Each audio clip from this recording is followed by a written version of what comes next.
Good morning students. आज का हमारा टॉपिक है संप्रेषण, कम्युनिकेशन। संप्रेषण, जैसा कि हम जानते हैं कि मनुष्य एक सामाजिक प्राणी है और वो अपने विचारों का आदान प्रदान करता रहता है। अपने अनुभव, एक्सपीरियंस और अनुभूतियों, फीलिंग्स को एकत्रित करना और उनके को दूसरों के साथ बांटना ही कम्युनिकेशन या संप्रेषण कहलाता है। कम्युनिकेशन शब्द लैटिन वर्ड कम्युनिकेट से लिया गया है। इसका अर्थ है टू इम्पार्ट, मेक कॉमन, अर्थात अपने विचारों को अभिव्यक्त करके उनको दूसरों के साथ बांटना ही संप्रेषण कहलाता है। इसकी विभिन्न परिभाषाएं विभिन्न मनोवैज्ञानिकों ने दी है, जिसमें से सबसे पहले है एडगर डेले के अनुसार संप्रेषण विचार विनिमय की मनोदशा में विचार तथा भावनाओं को परस्पर जानने तथा समझने की प्रक्रिया है।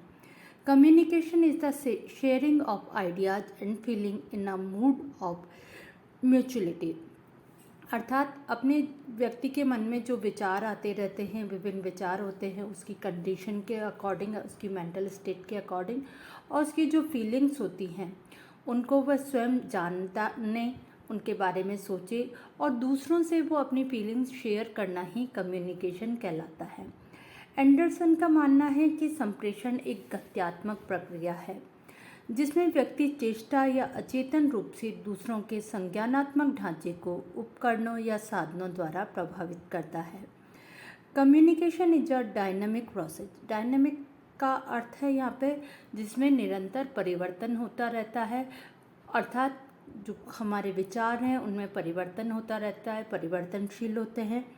इन cognitive structure of the other through symbolic tools और मीन, जब हम अपने विचार दूसरों को अभिव्यक्त करते हैं तो इससे दूसरों के भी जो कॉग्निटिव स्ट्रक्चर है, ज्ञानात्मक उनका ढांचा है, उनके ज्ञान में परिवर्तन होता है और दूसरों के ज्ञान को किसी भी प्रकार से परिवर्तित करना ही संप्रेषण कहलाता है।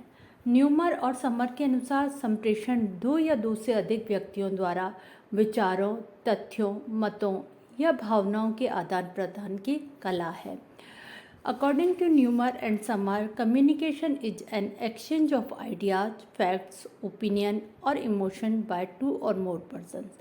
अर्थात संप्रेषण में दो या दो से अधिक व्यक्तियों का होना जरूरी है जो कि आपस में विचारों का, अपने जो उनके आइडियाज़ हैं, तथ्य, फैक्ट्स क्या हैं, उनकी क्या ओपिनियन है और उनकी क्या फीलिंग्स है, वो आपस में शेयर कर सकें, उनको एक्सचेंज करें, आदान प्रदान कर सकें।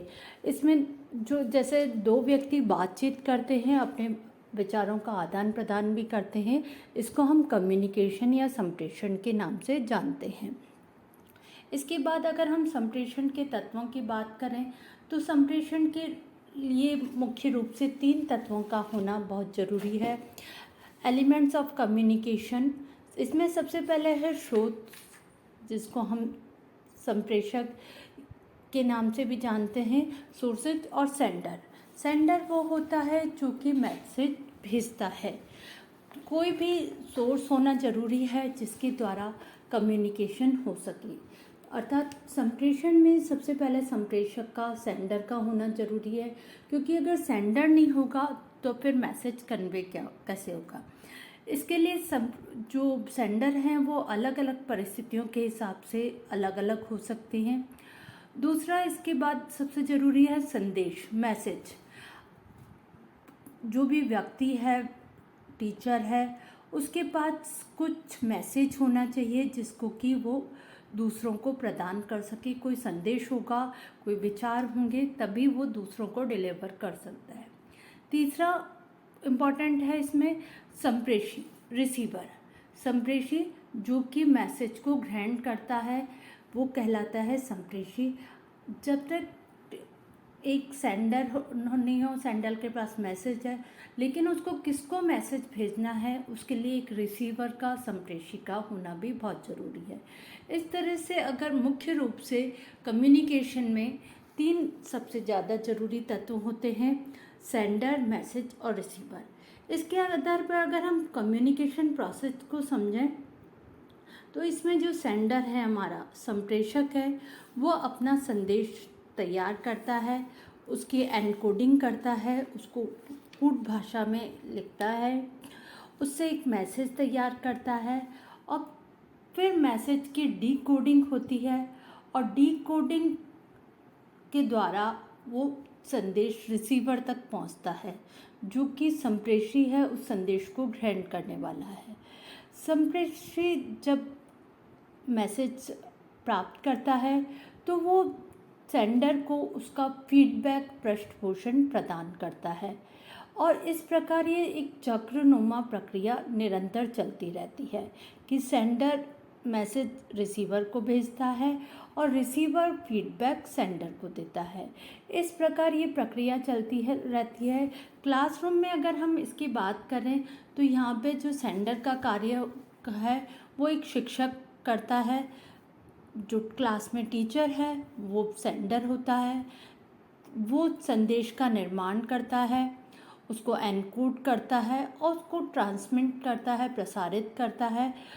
और ये जब किसी न किसी माध्यम से, जो वो माध्यम कोई सिंबल्स भी हो सकते हैं, टीचर का टीचिंग मेथड तरीका भी हो सकता है, बोलने के विचारों की अभिव्यक्ति का तरीका भी हो सकता है, उसके द्वारा ये संदेश क्लास में स्टूडेंट्स के पास जाते हैं और स्टूडेंट उन संदेश को प्रसारित करता है, उसकी डिकोडिंग करता है, उसका अर्थ समझता है, उसको इंटरप्रेट करता है, उसका अर्थ निकालता है, उसकी व्याख्या करता है और फिर वो विभिन्न माध्यमों से ज्ञान ग्रहण करता है, संदेश प्राप्त करता है और लास्ट में उसने कितना ज्ञान प्राप्त किया इसका फीडबैक वो टीचर को देता है कि उसको कहाँ समझने में, संदेश समझने में अगर कहीं पे उसके कठिनाई आ रही है तो वो शिक्षक से उस मैसेज का, संदेश का अर्थ पूछता है। इस प्रकार कम्युनिकेशन प्रोसेस हमारे क्लासरूम में भी चलता है। इसके आगे अगर हम कम्युनिकेशन के टाइप्स की बात करें तो कम्युनिकेशन विभिन्न प्रकार का होता है। अगर सबसे पहले हम इसके माध्यम के आधार पर, जो इसका मीडियम है कि किस आधार पर संदेश प्रसारित किया जा रहा है, उस आधार पर देखें तो संप्रेषण मुख्य रूप से दो प्रकार का होता है, शाब्दिक वर्बल और अशाब्दिक नॉन वर्बल। शाब्दिक जैसे हम पहले जानते हैं, पढ़ चुके हैं कि शाब्दिक वर्बल में भाषा का प्रयोग होता है, शब्दों के माध्यम से भाषा का प्रयोग होता है। यह वर्बल भी आगे दो सब पार्ट्स में डिवाइड है, मौखिक ऑरल और लिखित रिटन। मौखिक में जो संप्रेषक है वो मौखिक रूप से अपना संदेश संप्रेषी को, रिसीवर को भेजता है।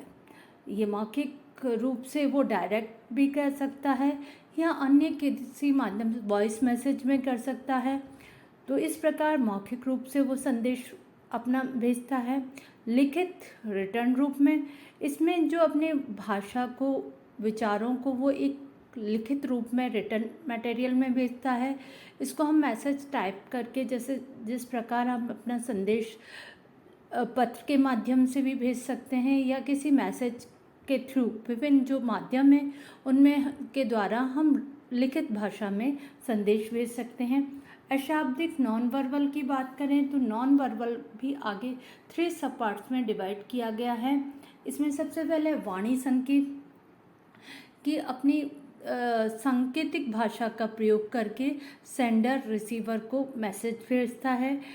अपने मुख मुद्रा से भी, जो फेस एक्सप्रेशन के द्वारा भी सेंडर मैसेज भेज सकता है। और स्पर्श संपर्क के, अगर वो पास में ही है रिसीवर तो वो संपर्क के द्वारा भी टच करके उसको मैसेज कन्वे कर सकता है। और इस प्रकार माध्यम के आधार पर संप्रेषण के प्रकार होते हैं। इसके आगे हम देखें कि व्यक्तियों की संरचना के आधार पर, कि कितने व्यक्ति वहाँ पे उपस्थित हैं, उनके आधार पर देखें तो भी जो हमारा संप्रेषण है 3 प्रकार का संप्रेषण होता है। अंतर्वैयक्तिक इंट्रापर्सनल और जनसंचार, जिसको हम लोक संचार के नाम से भी जानते हैं, मास कम्युनिकेशन। इसमें सबसे पहले जो इंट्रापर्सनल है, अंतर्वैयक्तिक है, इसमें व्यक्ति अपने स्वयं से बात करता है। इसमें किसी अन्य का होना आवश्यक नहीं है। व्यक्ति का स्वयं से जब संपर्क होता है, व्यक्ति अपने विचारों और कार्यों से स्वयं अपने को ही परिचित कराता है, तो हम उसको इंट्रापर्सनल कम्युनिकेशन कहते हैं। जैसे कोई व्यक्ति सोच रहा है, किसी समस्या पर विचार कर रहा है, उसका समाधान ढूंढ रहा है या अपनी डायरी लिख रहा है, तो ये इंट्रापर्सनल कम्युनिकेशन कहलाता है। सेकंड है अंतर्वैयक्तिक संप्रेषण। इसमें कम से कम 2 व्यक्तियों का होना आवश्यक है। वो आपस में आमने सामने या किसी अन्य माध्यम से जैसे टेलीफोन, टेलीप्रिंटर आदि से इंटरेक्शन करते हैं और अपने विचारों का आदान प्रदान करते हैं। थर्ड है जनसंचार या लोक संप्रेषण या मास कम्युनिकेशन। इसमें एक समूह से में संप्रेषण प्रक्रिया होती है।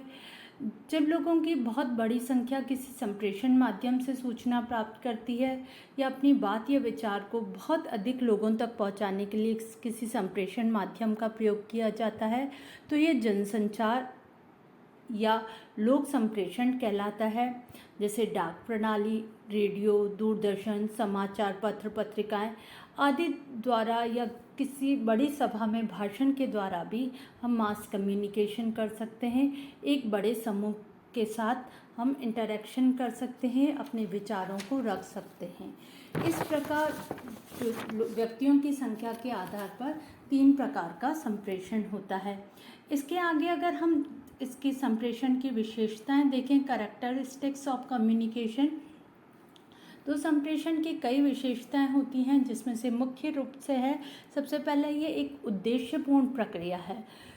जब भी हम संप्रेषण करते हैं, एक व्यक्ति दूसरे व्यक्ति से संप्रेषण करता है, कम्युनिकेशन करता है, तो उसका कुछ ना कुछ उद्देश्य होता है।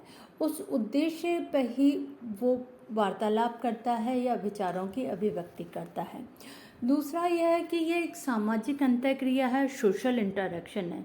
संप्रेषण में हम एक सोशल नेटवर्क के थ्रू इंटरेक्शन करते हैं, क्योंकि मनुष्य एक सामाजिक प्राणी है, वो समाज में रहता है और इसमें सोशल इंटरेक्शन के द्वारा वो अपने विचारों का आदान प्रदान दूसरे व्यक्ति के साथ करता है।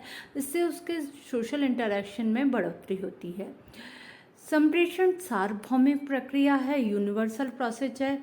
यह किसी भी स्थान, किसी भी समय हो सकती है। इसके लिए कोई निश्चित स्थान, निश्चित समय जरूरी नहीं है, इसलिए ये यूनिवर्सल प्रोसेस है।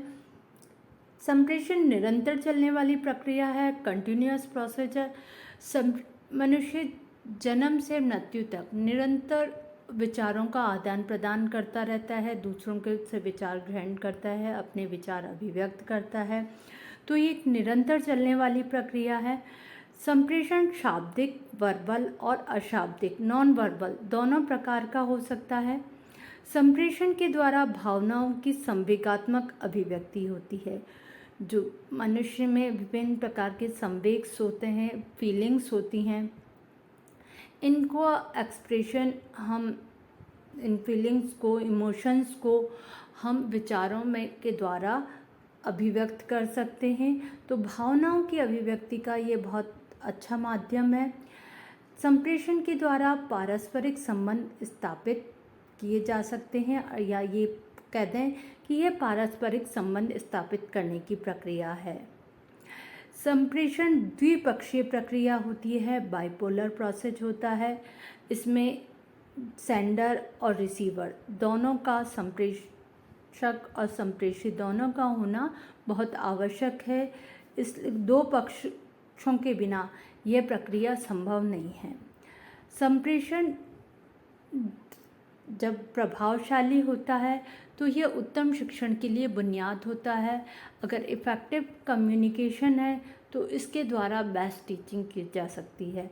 एक टीचर का कम्युनिकेशन जितना अच्छा होगा, वो बच्चों के साथ जितना अच्छी तरह से कम्युनिकेट कर पाएगा, अपने विचारों को रख पाएगा, उसकी टीचिंग उतनी ही बेस्ट होगी, उसके स्टूडेंट उतना ही अच्छा सीख पाएंगे, उनकी लर्निंग उतनी ही अच्छी होगी। धन्यवाद।